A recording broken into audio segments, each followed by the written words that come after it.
Hello everyone, welcome to our channel. ये video related है National Institute of Technology NIT Kurukshetra से related है और यहाँ पर वेरियस फैकल्टी पोजीशंस आई हैं जिसमें असिस्टेंट प्रोफेसर, एसोसिएट प्रोफेसर्स की पोस्ट है। किस डिपार्टमेंट में कितनी पोस्ट हैं, लास्ट डेट क्या है फॉर्म फिल करने की, फॉर्म कैसे फिल किया जाए, क्या क्या क्राइटेरिया है, ये सब हम आगे वीडियो में देखने वाले हैं। तो पहले यहाँ पर पोस्ट देख लेते हैं कौन कौन सी पोस्ट है। तो यहाँ पर असिस्टेंट प्रोफेसर ग्रेड 2 जो लेवल 10 की पोस्ट है, ठीक है। ये इसमें कौन कौन से सब्जेक्ट हैं और कितनी वैकेंसीज हैं। सिविल इंजीनियरिंग में यहाँ पर SC के लिए 2 हैं, ST के लिए 1, OBC के लिए 1, EWS 1, जनरल के लिए 2 पोस्ट हैं। इलेक्ट्रिकल इंजीनियरिंग में SC के लिए 1 पोस्ट है, ST के लिए 1, OBC 2, जनरल 1। देन आगे मैकेनिकल इंजीनियर में देखें तो SC के लिए 1 पोस्ट है, ST के लिए 1, OBC 1, EWS 1, general 1।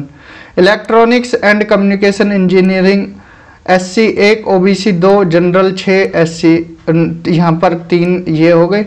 Then computer engineering में SC के लिए 2 पोस्ट है, OBC के लिए 2, जनरल के लिए 8 पोस्ट है। फिजिक्स में बस ST के लिए है 1 पोस्ट एंड केमिस्ट्री में ST के लिए 1, जनरल के लिए 1 पोस्ट है। मैथ्स में SC के लिए 1 पोस्ट है, ST 1, OBC 1, general 1। Humanities and social science में SC के लिए 1, जनरल के लिए 1। बिजनेस एडमिनिस्ट्रेशन SC के लिए 1, जनरल के लिए 2 पोस्ट हैं। असिस्टेंट प्रोफेसर ग्रेड 2 जिसका लेवल 10 है। Computer applications SC 1, ST 1, general 1। Architecture and planning में OBC 1, जनरल 1। अब आते हैं असिस्टेंट प्रोफेसर ग्रेड 1 जिसका लेवल 12 है, उसमें लेवल कितना था, 10 था। सिविल इंजीनियरिंग में यहाँ पर SC के लिए 1 पोस्ट है, ST के लिए 1, OBC के लिए 1 है। इलेक्ट्रिक इंजीनियरिंग में SC के लिए 1 पोस्ट है, EWS के लिए 1 पोस्ट है।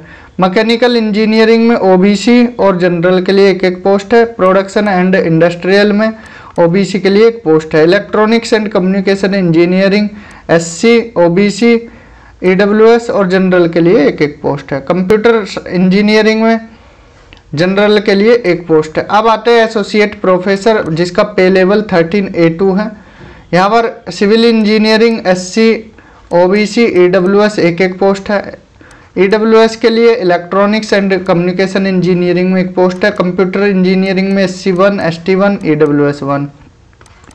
फिजिक्स में यहाँ एसोसिएट प्रोफेसर में OBC के लिए 1 पोस्ट है। बिजनेस एडमिनिस्ट्रेशन में OBC, कंप्यूटर एप्लीकेशन में ST, आर्किटेक्चर एंड प्लानिंग में जनरल के लिए 1 पोस्ट है। ठीक है, जो ये पोस्ट है ये घट बढ़ सकती हैं, डिपेंड करता है जो यूनिवर्सिटी है उसके ऊपर, NIT के ऊपर। क्वालिफिकेशन और एक्सपीरियंस मांगा है एक्सेप्ट आर्किटेक्चर एंड प्लानिंग को छोड़कर। यहाँ पर assistant professor grade 2 level 10 and assistant professor grade 1 level 2।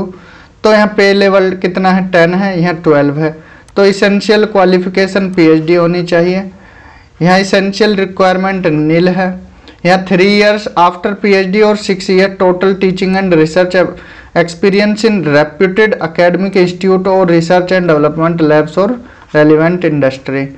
Cumulative essential credit point यहाँ नील है, यहाँ 20 पॉइंट मिलेंगे इस चीज़ के। ठीक है, एसोसिएट प्रोफेसर के लिए यहाँ पर PhD कंपलसरी है, 6 years after PhD of which at least 3 years at the level of assistant professor with academic grade pay of ₹8,000 और 9 years total working experience of which 3 years should be after PhD with at least 3 years at the level of assistant professor with academic grade पे of ₹8,000। 50 यहाँ credit point है।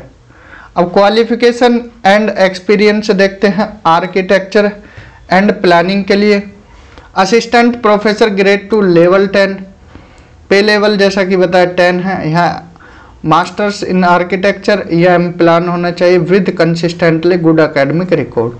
1 year professional experience होना चाहिए। Cumulative essential credit point नील है। Associate professor में यहाँ PhD होनी चाहिए और वही एक्सपीरियंस 6 साल का या 9 साल का और 50 यहाँ पर एसेंशियल क्रेडिट पॉइंट है। एलिजिबिलिटी बोला है यहाँ पर 60% होने चाहिए या CGPA 6.5 होना चाहिए या उससे ऊपर। तो 60% आपका कहाँ होना चाहिए, UG और PG लेवल पर, ठीक है। कैंडिडेट्स की PhD डिग्री होनी चाहिए directly after graduation from reputed considered if other conditions are fulfilled. तो यहाँ पर 60% मांगा है या 6.5 CGPA सभी में।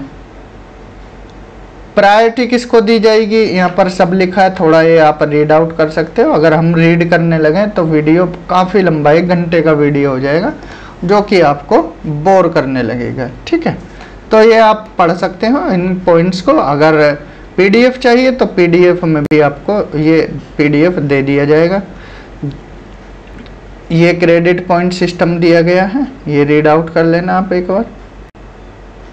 यहाँ स्लो चलता है जिससे आप वीडियो को पॉज करके भी देख सकें, ठीक है।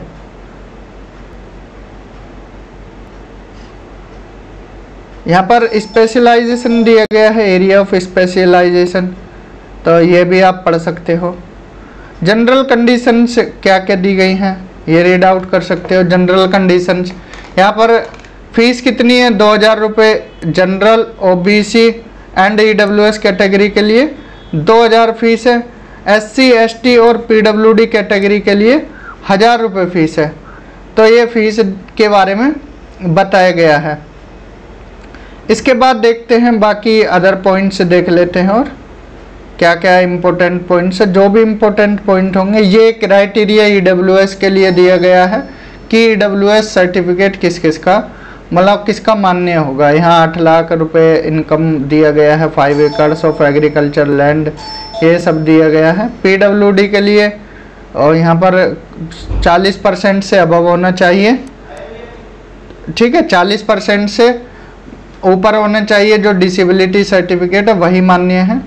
तो ये सारे पॉइंट्स दिए गए हैं डिटेल में। आगे और देख लेते हैं कि इम्पोर्टेंट डेट्स के बारे में देख लेते हैं, वो ज़्यादा इम्पोर्टेंट है। हाउ टू अप्लाई कैसे करना है, www.nitkr.ac.in पर जाकर आप इसको अप्लाई कर सकते हो। Check list of document to be submitted along with the hard copy of application. तो यहाँ पर क्या क्या आपको लगाने हैं, ये प्रिंट आउट लगाना है ऑनलाइन एप्लीकेशन का, एंड इसके बाद ऑल सर्टिफिकेट, मार्कशीट की फ़ोटोकॉपी सेल्फ अटेस्ट करके लगानी है। SC ST OBC EWS certificate, ये इम्पोर्टेंट है। सॉरी, इम्पोर्टेंट डेट्स में डेट ऑफ पब्लिकेशन 13 मार्च 2024 को फॉर्म आया था। ओपनिंग डेट हुई थी 18 मार्च को। क्लोजिंग डेट है 25/4/2024, ठीक है। 25 अप्रैल तक आप इस फॉर्म को भर सकते हो। तो अभी डेट है, आप आज ही फिल कर लीजिए, लास्ट डेट तक मत छोड़िए।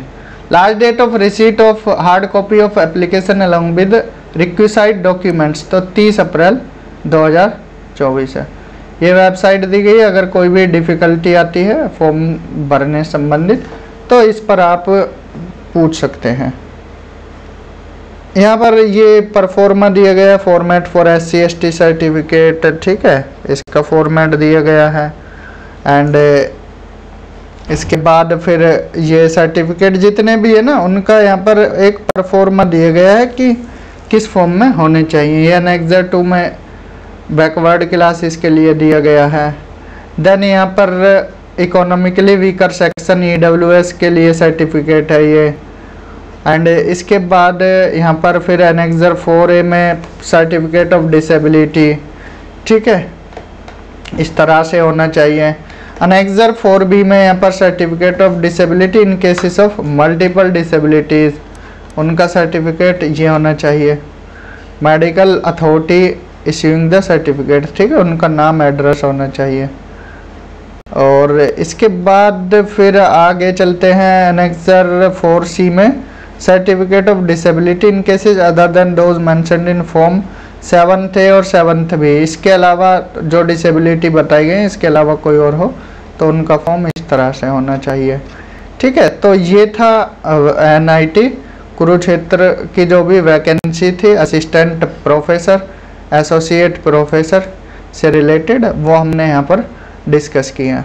ऐसे ही कोई और नोटिफिकेशन मिलती है, नोटिस मिलता है, तो हम आपको यहाँ पर ज़रूर बताएंगे, ठीक है। तो चैनल से जुड़े रहें, इन्हीं जो इम्पोर्टेंट नोटिफिकेशन आपको बताते जाएंगे, ठीक है। पीएचडी से रिलेटेड कोई भी जानकारी होगी वो भी बताएंगे, पीएचडी एडमिशन से रिलेटेड, जॉब से रिलेटेड कोई भी नोटिफिकेशन मिलता है तो हम यहाँ पर अपने चैनल पर को वीडियो के माध्यम से बताएंगे। तो चैनल से जुड़े रहें और चैनल को सब्सक्राइब कर लें, बाकी फ्रेंड से भी सब्सक्राइब करा लें।